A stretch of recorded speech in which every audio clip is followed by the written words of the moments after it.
Hello everyone, this is Jaykal here. आज तक आपने जो भी मैप यूज़ किए उसमें फ़ॉन्ट की जो साइज़ है वो काफ़ी छोटा होता था, जिसके चलते कभी कभी काफ़ी तकलीफ़ का सामना करना पड़ता है, काफ़ी कष्ट होता है। और इस वीडियो को देखने के बाद ये जो प्रॉब्लम है आपका सॉल्व हो जाएगा। तो उम्मीद करता हूँ ये वीडियो आप पूरा देखें ताकि पूरी प्रक्रिया आप समझ पाएँ। यह ज़ूम 1 है। देखिए यहाँ पर आपको कॉर्नर में ज़ूम 1 दिखाई पड़ रहा है।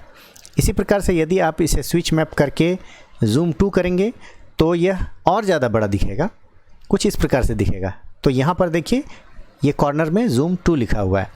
तो जिन बंधुओं को काफ़ी दिक्कत होती थी उनके लिए ये मैंने 2 सेटिंग्स तैयार किया है। इसमें से पहला जो है वो गूगल हाइब्रिड पुराना वाला जो कि ओरिजिनल है। इसके बाद गूगल हाइब्रिड का पहला वेरिएंट मैंने तैयार किया है जयकॉल ज़ूम 1 और दूसरा वेरिएंट है जयकॉल ज़ूम 2।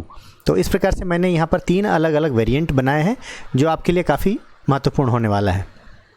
अब बात करते हैं कि इसे अपडेट करने की आवश्यकता क्यों पड़ी।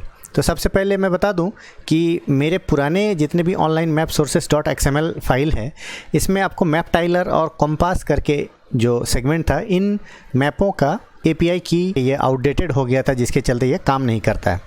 तो कुछ इस प्रकार से आपको मैसेज दिखाई पड़ता है कि इनवैलिड की है और आपको यह मैसेज बार बार आता है। आप भी परेशान हो रहे थे, तो इसे मैंने अब यहाँ से हटा दिया है क्योंकि यह अब कोई काम का नहीं रह गया। और दूसरा अपडेट करने का कारण यह है कि जो काफ़ी छोटे छोटे फ़ॉन्ट थे उसको मैंने बड़ा कर दिया है।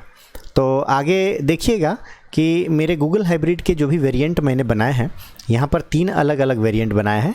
पहला गूगल हाइब्रिड जो पुराना वाला है जो कि ओरिजिनल है, और दूसरा जयकॉल ज़ूम 1, जयकॉल ज़ूम 2। तो चलिए देखते हैं इनका क्या प्रभाव पड़ता है स्क्रीन पर। ये रहा ओरिजिनल वाला, पुराना वाला। ये है ज़ूम 1 करने पर आपको कंपैरेटिव आपको दिखाई पड़ रहा है कि यहाँ के फ़ॉन्ट्स कुछ बढ़ गए हैं, बड़े हो गए हैं। और ये ज़ूम 2, इसमें क्या है कि कुछ एक्स्ट्रा लार्ज इसमें आपको फ़ॉन्ट्स दिखाई पड़ते हैं। इसे इंस्टॉल करने के बाद आपको क्या क्या बेनिफिट्स हैं, आप इस पर गौर फरमाइए। सबसे पहले तो जैसा कि आप जान रहे हैं कि एक फ़ॉन्ट जो है आपका सुविधाजनक रूप से काफ़ी बड़े हो जाते हैं जैसे आपको रखना है। और साथ ही साथ यहाँ ध्यान देने वाली बात है कि जो 3D रेंडरिंग होता है इसमें समय थोड़ा कम लगता है। मतलब जितने बड़े फ़ॉन्ट आप यूज़ करेंगे 3D रेंडरिंग उतना आसानी से होगा। इसको इंस्टॉल करने पर आपको कुछ प्रॉब्लम्स हो सकता है। ये प्रॉब्लम क्या है?